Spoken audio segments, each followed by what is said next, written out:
வாங்கிய கடனை திரும்ப செலுத்த தவறியதால் உணவகத்தில் உணவு உட்கொண்டிருந்த ஆடவர் ஒருவர் தாக்கப்பட்டதால் காயமடைந்ததோடு தனக்கு அறிமுகமான நபர்களால் காரில் இழுத்துச் செல்லப்பட்டார்.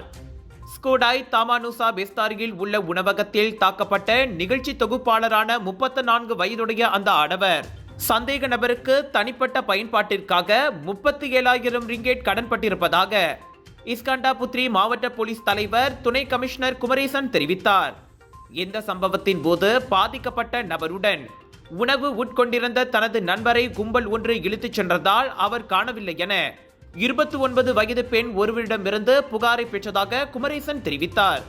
அதன் பிறகு மறுநாள் அதிகாலை மணி 1:20 அளவில் தாமானுசா பெஸ்தாரி வட்டார பகுதியில் 5 சந்தேக பேர்வழிகள் கைது செய்யப்பட்டதோடு அக்கும்பலால் இழுத்துச் செல்லப்பட்ட நபரும் கண்டுபிடிக்கப்பட்டதாக இஸ்கண்டாபுத்ரி மாவட்ட போலீஸ் தலைமையகத்தில் நடைபெற்ற செய்தியாளர் கூட்டத்தில் குமரேசன் தெரிவித்தார்.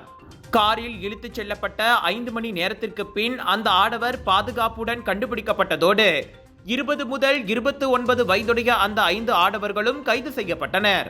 அந்த சந்தேக பேர்வழிகள் ஒருவர் போதைப்பொருள் குற்றப்பின்னணி இருப்பதும் தெரியவந்தது. இந்த நடவடிக்கையின் போது 2 ஆடம்பர கார்கள் பறிமுதல் செய்யப்பட்டன.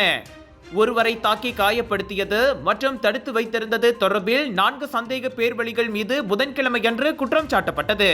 உங்கள் சிறந்த ஆரோக்கியத்திற்கு அளவான எண்ணெயுடன் சிறந்த முறையில் தயாரிக்கப்பட்ட சைவம் அசைவத்திற்கும் பொருந்தும் சூப்பர் ஊறுகாய், பச்சை கொடி சிவப்பு மீன் சின்னம் கொண்ட ஸ்ரீ மீனாட்சி ஊறுகாய்.